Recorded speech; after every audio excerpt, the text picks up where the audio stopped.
Vipi ndugu yangu, niambie baby wangu. Kweli kabisa. Naambie mke wangu. Unajua ngoja kwanza begi sasa. Sio unajua tunatoka mbali sisi. Unapokea naambie baby. Naambie hapa ni msipi lakini ana mambo kareje. Hamna lipe. Haya naambie sasa. Unajua baby leo birthday yangu. Baby birthday ndo nini? Baby birthday ndo nini? Jamani leo birthday yangu. Yaani ina nini sasa maana yake? Yaani unieleweshe. Kifupi yani useme nasherehekea siku ya kuzaliwa. Kumbe leo umezaliwa? Mbona sasa umekuwa mkubwa wewe?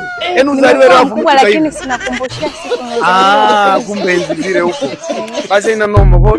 So mbaya hata pipi inatosha bana. Baby pipi bana ndo nini? Sasa utaki pipi? Utakiwa uniletee keki bana. Sasa ndo nini? Haina noma bana. Hiyo sio zawadi mpenzi. Mimi bana. Mimi sitaki. Hapana. Hadi ile mangu. Haiwezekani baby. Mwenyewe. Sawa kula tu haya.